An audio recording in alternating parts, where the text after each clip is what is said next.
Hello बच्चों, कैसे हैं आप लोग। स्वागत है आप लोगों का हमारे यूट्यूब चैनल कॉन्सेप्ट सिक्वा में। और हम पढ़ रहे हैं 11th क्लास की इकोनॉमिक्स। 11th क्लास की इकोनॉमिक्स में जो चैप्टर पढ़ाया जा रहा है वो चैप्टर है उपभोक्ता संतुलन, यानी कंज्यूमर इक्विलिब्रियम। कंज्यूमर इक्विलिब्रियम के दो अप्रोच हैं, पहला कार्डिनल अप्रोच और दूसरा ऑर्डिनल अप्रोच। जो हम पढ़ा रहे हैं वो पढ़ा रहे हैं कार्डिनल अप्रोच, यूटिलिटी एनालिसिस, जिसे मार्शल ने दिया था। तो मार्शल के द्वारा जो दिया गया यूटिलिटी अप्रोच है उसके बारे में काफ़ी हद तक बहुत सारी चीज़ें बता चुका हूँ। क्या क्या चीज़ें बता चुका हूँ। मैंने बताया कंज्यूमर कौन है, उसके बाद बताया कि यूटिलिटी किसे कहते हैं, उसके बाद बताया कि कार्डिनल और ऑर्डिनल में डिफरेंस क्या है, फिर टोटल यूटिलिटी और मार्जिनल यूटिलिटी इसको बताया, उसके शेड्यूल्स बताए और उसके बाद इसके कर्व भी बताए। और उसके बाद मैंने law of diminishing marginal utility भी बताया कि law of diminishing marginal utility क्या कहता है। अब आज जो मैं पढ़ाऊँगा, तो मैं जो पढ़ाऊँगा आज तुम लोगों को वो पढ़ाऊँगा कंज्यूमर इक्विलिब्रियम यूटिलिटी एनालिसिस से एक वस्तु के संदर्भ में। एक वस्तु मतलब दो वस्तुओं के संदर्भ में भी है यूटिलिटी एनालिसिस, और एक वस्तु के संदर्भ में भी है। तो आज जो पढ़ाया जाएगा वो एक वस्तु के संदर्भ में पढ़ाया जाएगा। नहीं, एक वस्तु हो तो उस वस्तु को खरीदने के लिए एक कंज्यूमर किस प्रकार से संतुलन की स्थिति में पहुंचता है। तो मैंने पिछले वीडियो में थोड़ा सा ओवरव्यू दिया था कि भाई एक कॉन्सेप्ट होता है जिसे हम कहते हैं marginal utility of money. Marginal utility of money का मतलब है कि 1 रुपये में जितनी चीज़ें आप खरीद सकते हो उससे मिलने वाली उपयोगिता को मार्जिनल यूटिलिटी ऑफ मनी कहते हैं।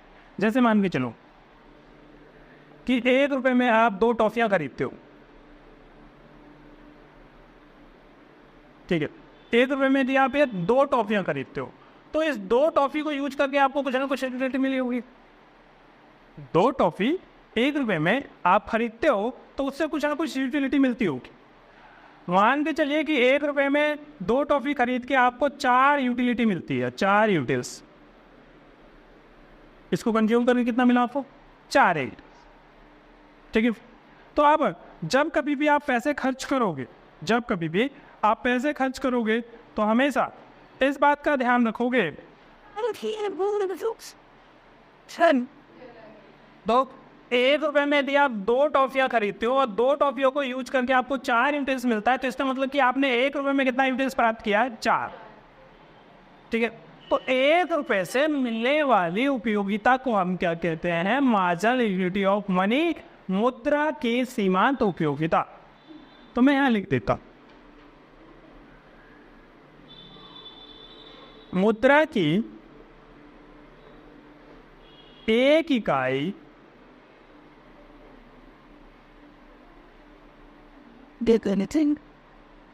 से खरीदी जाने वाली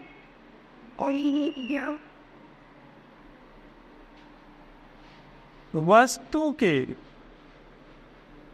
उपभोग से मिलने वाले उपयोगिता मुद्रा की सीमांत उपयोगिता कहलाती है, ठीक है। तो इंग्लिश में यदि इसे लिखा जाए तो utility obtained from the good consumption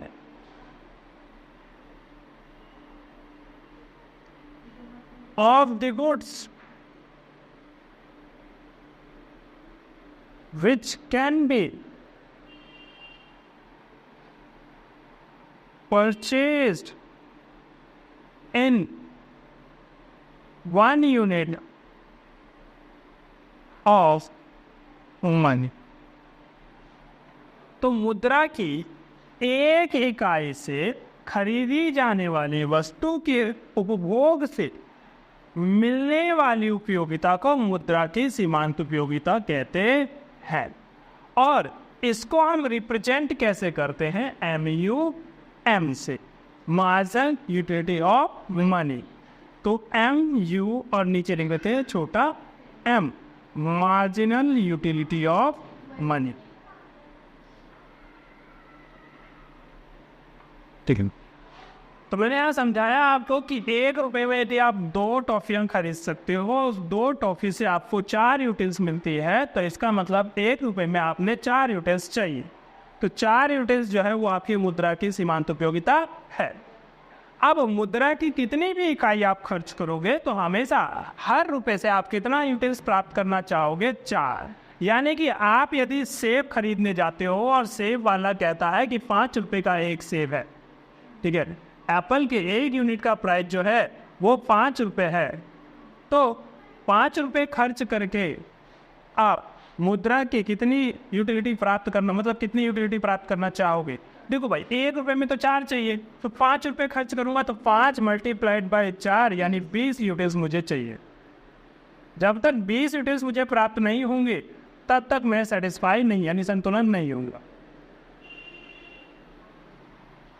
ठीक है, अब ये बातें जो है मैं आपको एक टेबल के माध्यम से सही से समझाता हूं फिर से। अब मैं गया मार्केट में एप्पल्स खरीदने के लिए, सेब खरीदने के लिए। जब मैं सेब खरीदने गया तो सेब वाले से पूछा मैंने कि भाई बताया सेब कैसे दिए? उसने कहा 1 सेब 5 रुपए का है। ठीक है भाई, 1 सेब 5 रुपए का खरीद लेंगे। अब चूंकि मुझे पहले सेब की ज़रूरत ज़्यादा थी तो पहले सेब की यूटिलिटी, पहले सेब से यूटिलिटी भी मुझे ज़्यादा मिलेगी। तो मुझे यूटिलिटी कुछ इस प्रकार से मिलती है, क्वांटिटी किसकी? एप्पल की, और यूटिलिटी कि 1 सेब से मुझे कितनी यूटिलिटी मिलती है। तो मैंने उससे कहा कि 1 सेब चाहिए। ठीक है भाई, 1 सेब ले लो, 5 रुपया दे दो। तो 1 सेब मैंने लिया, 5 रुपये उसको दिया। अब वो सेब खाया मैंने, तो सेब खा के मुझे मिला 30 यूटिल्स। 1 सेब खा के कितना मिला? 30 यूटिल्स। इसको कहते हैं मार्जिनल यूटिलिटी ऑफ एरर्स, यानी वस्तु की सीमांत उपयोग। नहीं, मुझे तो ज्यादा मिला, सेब बड़ा था।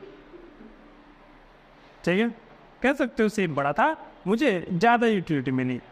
1 सेब खाया और 30 यूटिल्स मिले। मैंने कहा चलो भाई अभी और खा लेता हूँ 1, अभी तो ज़्यादा संतुष्टि मिल रही है मुझे। तो मैंने दूसरा सेब खाया, तो मुझे मिला 25 यूटिल्स। कम मिलेगा जाहिर सी बात है दूसरे से। तीसरा सेब खाया तो मुझे मिला 20 यूटिल्स।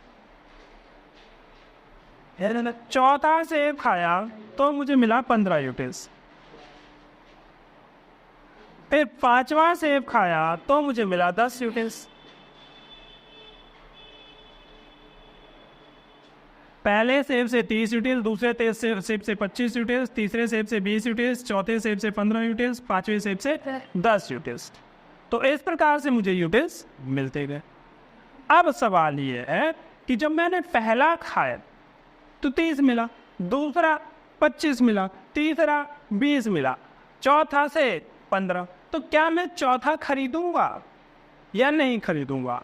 या मैं 30 पहला ही खरीद के घर चला जाऊंगा, या फिर मैं दूसरा खरीद के घर चला जाऊंगा, या मैं तीसरा तक खरीदूंगा, 3 खरीदूंगा फिर घर चले जाऊंगा, या चौथा भी खरीदूंगा मैं, या 5वां भी खरीदूंगा मैं।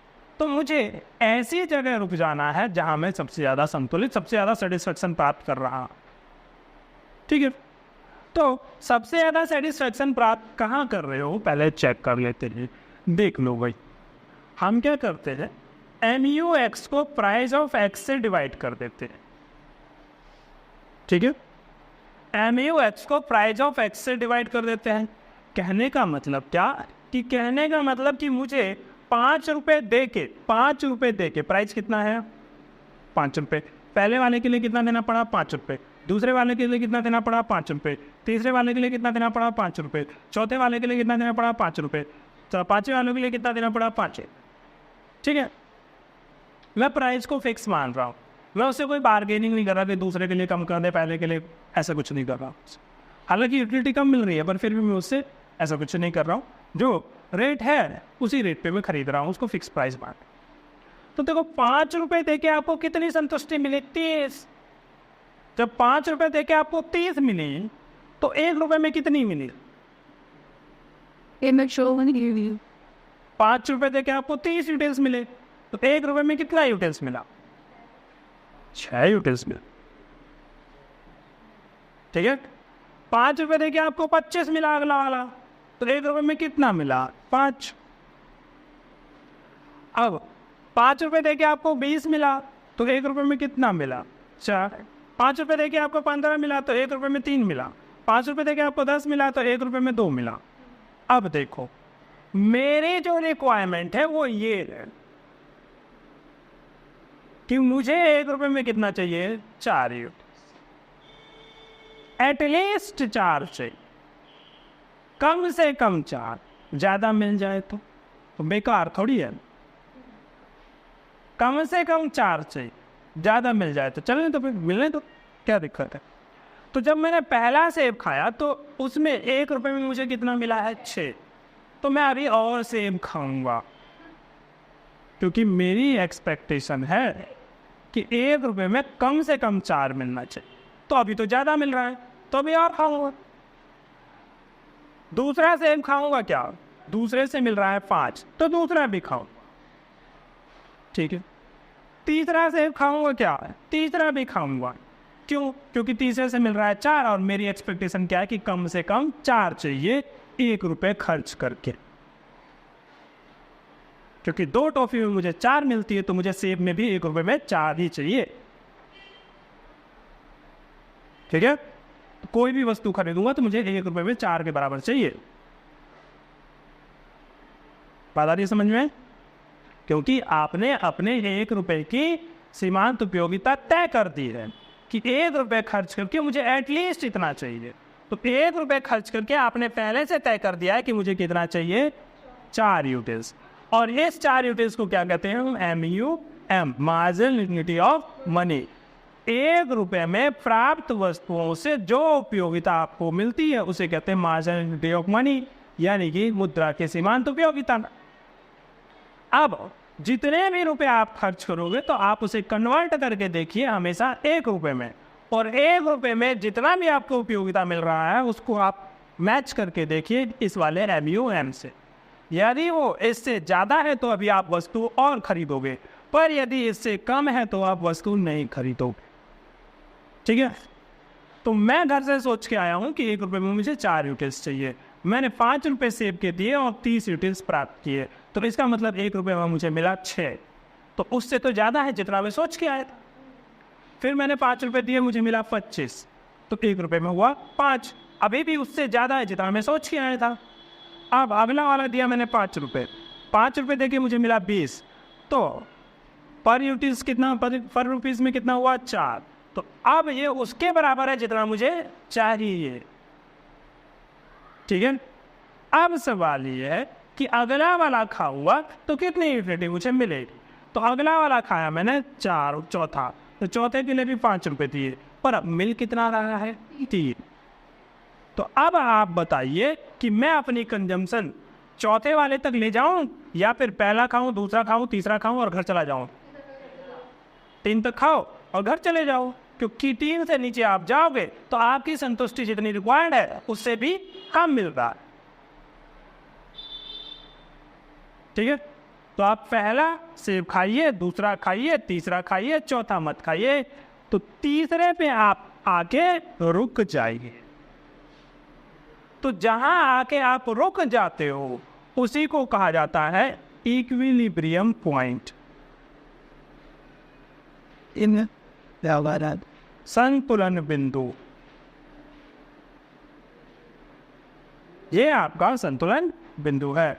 आपको यहाँ पे आके रुक जाना है, क्योंकि इससे नीचे जाने पे आपका संतुष्टि का स्तर मुद्रा की सीमांत उपयोगिता से भी नीचे हो जाती। ठीक है, तो इन्हीं बातों को हमें लिखवाना है। हाँ जी, तो एक वस्तु के संदर्भ में यानी फॉर वन कमोडिटी एक कंज्यूमर जो है इक्विलिब्रियम कैसे होगा, वो सारी बातें मैंने यहाँ लिखवाई है। वो हिंदी मीडियम में लिखवाई है। इंग्लिश मीडियम वाला जो है ना, इसके नोट्स मैं वहाँ दे दूँगा आपको, लिंक में फोटोज दिया कुछ करके, है ना। समझिए क्या समझाना चाहता हूँ। मैंने कहा उपभोक्ता संतुलन उपयोगिता विश्लेषण एक वस्तु के संदर्भ, एक वस्तु की स्थिति में यानी कोई उपभोक्ता एक वस्तु खरीदने जाता है तो किस प्रकार से संतुलित होगा। मैंने अभी अभी आपको समझाया, सेब का उदाहरण लेके।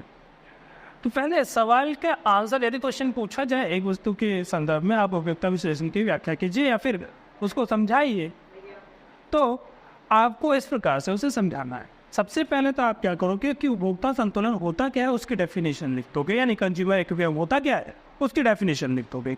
तो कंज्यूमर इक्विलिब्रियम क्या है? एक उपभोक्ता तब संतुलन की स्थिति में होता है जब वह अपनी दी हुई आय को,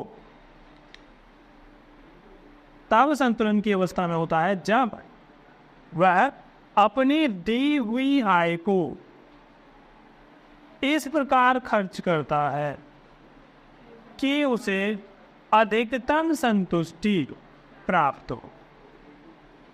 मतलब अपने पैसे को इस प्रकार से खर्च करना है कि उसे मैक्सिमम सेटिस्फैक्शन मिले, और वह इस स्थिति में कोई बदलाव नहीं चाहता है। एक वस्तु की स्थिति में एक उपभोक्ता तब संतुलन की स्थिति में होता है जब ₹1 की मूल्य के बराबर संतुष्टि जो वो अपेक्षा करता है, अपेक्षा का मतलब MUM, जितना वो घर से सोच के आता है कि मुझे कितना मिलना चाहिए, तो मैंने बताया कि उसे कितना मिलना चाहिए, 4 यूटेल्स। तो वो घर से सोच के आया कि मुझे ₹1 में कम से कम 4 यूटेल्स चाहिए। उस संतुष्टि के समान हो जाता है जिसे वो वास्तव में ₹1 में प्राप्त करता है, यानी वो उसके बराबर हो जाता है जितना वो ₹1 में प्राप्त करता है। तो जितना वो चाहता है और जितना उसे मिलता है, जितना वो चाहता है और जितना उसे मिलता है ₹1 में, तो वो संतुलन की स्थिति में आ जाएगा। तो मैंने टेबल बनाया है और टेबल को ऐसे समझाया है। तो एक उपभोक्ता कब संतुलन की स्थिति में आता है? जब MUH/PF बराबर हो जाए MUM के, यानी कि वस्तु की सीमांत उपयोगिता बटे में वस्तु की कीमत बराबर होनी चाहिए मुद्रा की सीमांत उपयोगिता। ठीक है, इसको डिवाइड करके असल में क्या कर रहे हैं हम, उस सीमांत उपयोगिता को ₹1 में कन्वर्ट कर रहे हैं। तो ₹1 में जितने भी सीमांत उपयोगिता है वो मुद्रा की सीमांत उपयोगिता के बराबर हो जाए तो फिर अवस्था जो है वो संतुलन की है, जैसा कि तालिका में दर्शाया गया है। अब मैंने इस टेबल को एक्सप्लेन किया है। जैसा कि तालिका में दर्शाया गया है, जैसे जैसे उपभोक्ता वस्तु की इकाइयों का उपभोग बढ़ाता जाता है, उससे मिलने वाली सीमांत उपयोगिता गिरती है। वस्तु की कीमत मान के चलो 5 रुपये मेरा प्राइस, यानी जितने भी वो सेब खरीदेगा तो बदले में कितने रुपए देगा? 5। और MUM जितना कि आप घर से सोच के आए हो वो 4 यूटिल्स है। तो पहले वस्तु के उपभोग से जब वो पहला वस्तु खरीदता है तो उसको कितना मिलता है? 6 यूटिल्स। ₹1 में MUM से अधिक उपयोगिता मिलती है, इसलिए वो और उपभोग करेगा। तो 6 यूटिल्स मिल रहा है और चाहिए कितना उसको? एटलीस्ट 4। तो 4 ही चाहिए था, उसको 6 मिल रहा है तो और उपभोग करेगा। वो तब तक उपभोग करेगा जब तक कि 4 के बराबर ना आ जाए। तो पहला वाला उपभोग करके 6 यूटिल्स मिला, दूसरा वाला उपभोग करके 5 यूटिल्स, और तीसरे वाले से उसको कितना मिल रहा है? 4। तो 4 से नीचे वो नहीं जाएगा। ठीक है, इसमें और ऐड कर सकते हैं आप आगे। तो 4 से नीचे वो नहीं जाएगा क्योंकि ₹1 की सीमांत उपयोगिता के कम मिल रहा है उसको, यानी जितना वो ₹1 में प्राप्त करना चाहता है 4 यूटिल्स, उससे भी उसे कम मिल रहा है। ठीक है, परंतु वो 3 उस इकाई से अधिक उपभोग नहीं करेगा क्योंकि यहाँ MUX/PX किसके बराबर हो जाता है? MUM के, और ये ही संतुलन बिंदु है। तो ये आपका इक्विलिब्रियम पॉइंट।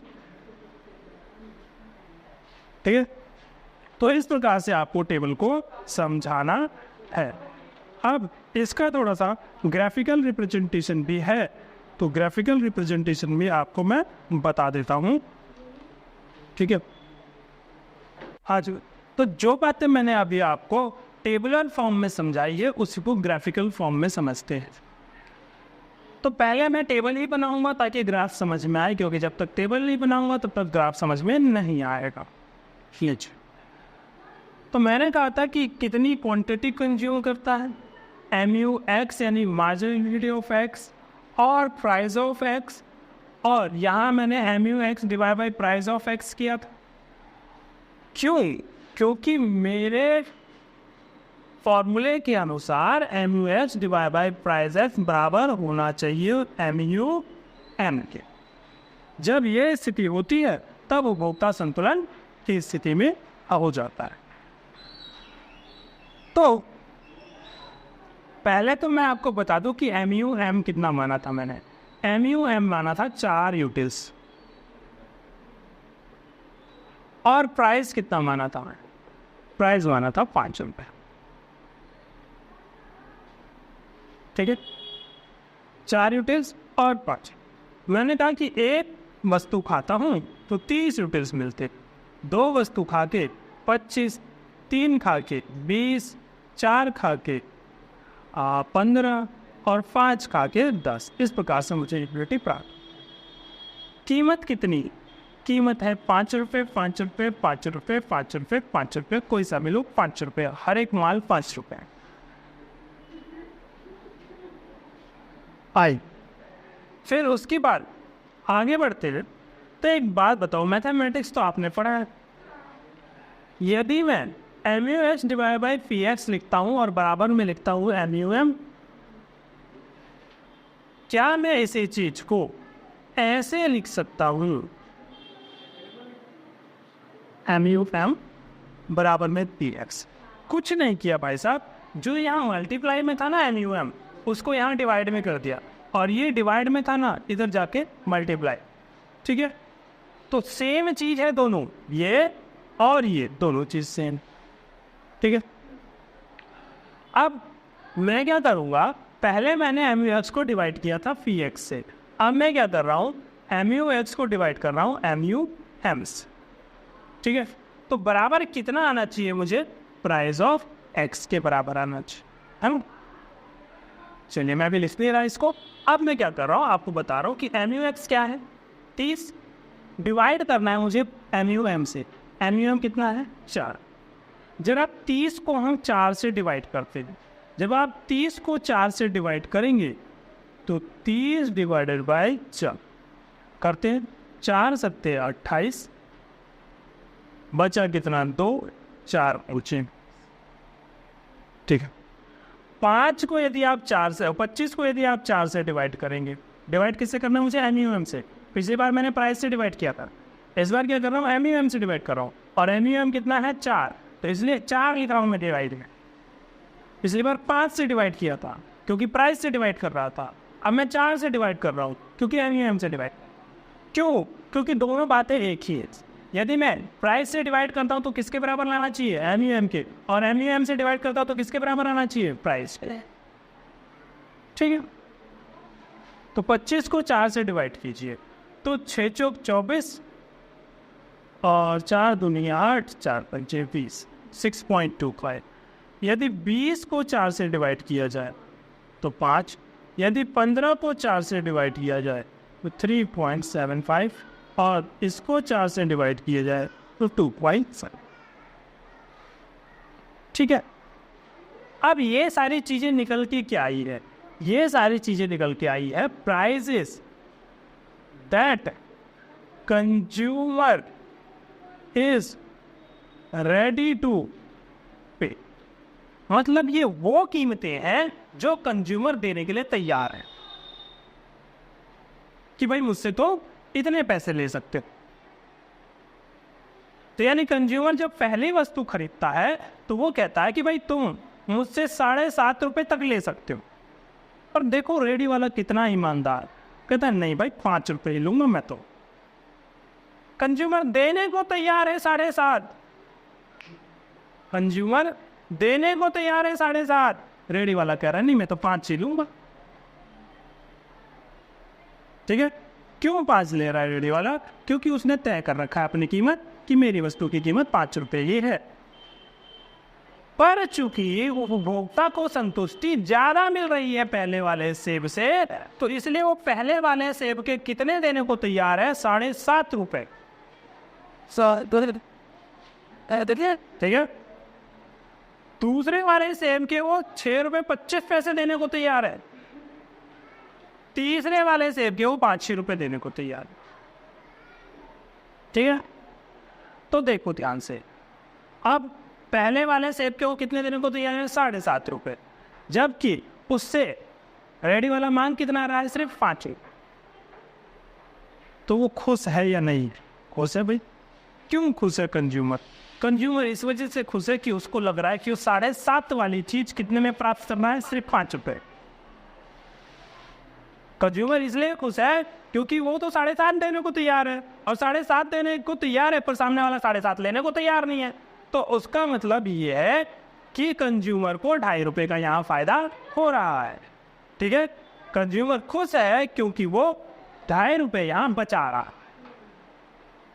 देने को वो 7.5 भी दे सकता था, बट सामने वाले की कीमत ही 5 रुपये है, तो वो नहीं देगा 7.5, वो 5 रुपये ही देगा, और 2.5 रुपये यहाँ उसके बच जाएंगे। ठीक है, अब दूसरे वाले के लिए भी वो 6 रुपये 25 पैसे देने को तैयार है, पर फिर से वो कह रहे हैं मुझे 5 रुपये चाहिए, तो यहाँ पे भी उसका 1 रुपये 25 पैसे बच रहा है। ठीक है, अब तीसरे वाले के लिए वो देने को कितना तैयार है? 5 रुपये, और सामने वाला मांग भी कितना रहा है? 5 रुपये, तो दे देगा, कोई दिक्कत नहीं। 5 रुपये में भी देने को तैयार हूँ, 5 रुपये मांग रहा है, दे दूँ, कोई दिक्कत नहीं। पर चौथे वाले के लिए वो कितना मांग रहा है? 5 रुपये रेडी वाला, और वो कितना कह रहा है? 3 रुपये 75 पैसे। तो चौथा सेब उसके हिसाब से 3 रुपये 75 पैसे का होना चाहिए था, पर रेडी वाला क्या कह रहा है? नहीं, 5 रुपये लगेंगे। तो चौथा सेब नहीं खरीदेगा, क्योंकि चौथे सेब से जो उसको संतुष्टि मिल रही है वो 3 रुपये 75 पैसे की मिल रही है। वो 3 रुपये 75 पैसे की संतुष्टि के लिए वो 5 रुपये नहीं देगा। ठीक है, तो इसीलिए वो अपने आप को कहाँ रोक लेगा? इस क्वांटिटी पे रोक लेगा, यहाँ से आगे नहीं बढ़ेगा।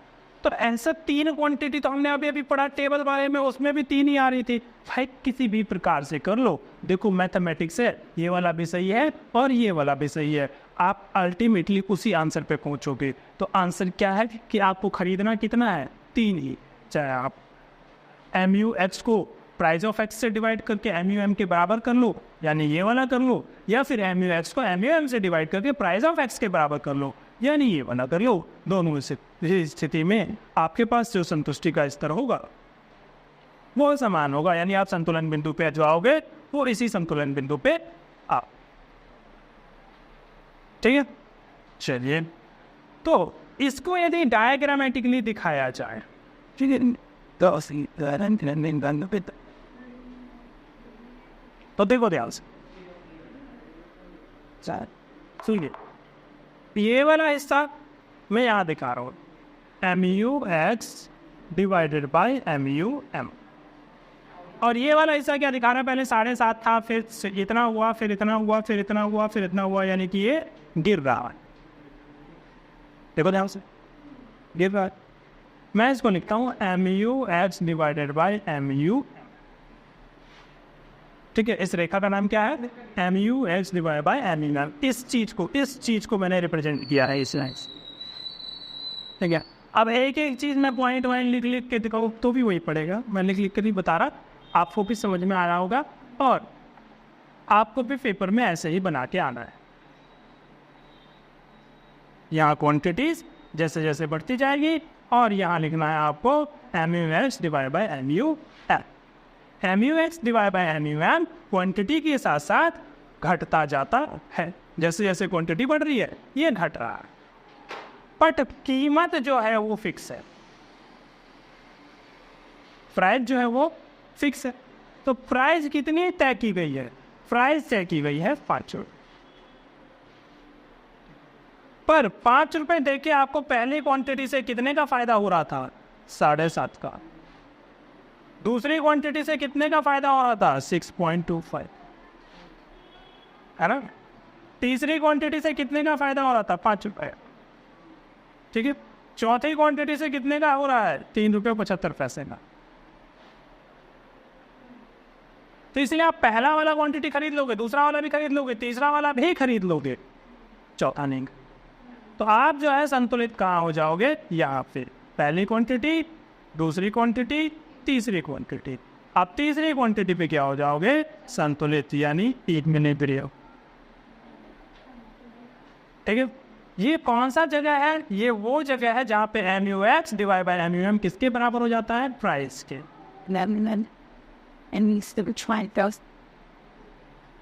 ठीक है, ये वाली लाइन और ये वाली लाइन बराबर हो जाती है, जहाँ प्राइस के बराबर हो जाता है MUX डिवाइड बाय MUM। तो इतना हिस्सा इसको फायदा हुआ पहले वाले वस्तु को खरीद के, ये फायदा हुआ, दूसरे वाले को खरीद के ये फायदा हुआ, और तीसरे वाले से ये फायदा। यानी अल्टीमेटली आप जिन चीज़ों के 5 रुपये ज़्यादा पैसे देने के लिए तैयार थे, वो चीज़ें आपने 5 रुपये में प्राप्त कर ली। तो ये बेनिफिट वाला हिस्सा है, यानी इतना बचाया उसने। क्या किया इसने? बचाया। तो इस बचाया को क्या लिखते हैं हम? बचाया को लिखते हैं उपभोक्ता की बचत। क्या लिखते हैं? यानी कि उपभोक्ता बचत। इसको इंग्लिश में लिखते हैं कंज्यूमर सरप्लस, उपभोक्ता बचत। ठीक है, तो इतनी सारी बातें मैंने आपको बता दी, डायग्राम से भी और टेबल से। ठीक है, चलिए, तो उम्मीद है आपको वीडियो जो है वो समझ में आया होगा, अच्छा लगा होगा, और आगे भी आपको वीडियो मिलेगा। तो वीडियो को देखिए, लाइक कीजिए, शेयर कीजिए और चैनल को सब्सक्राइब कीजिए। धन्यवाद।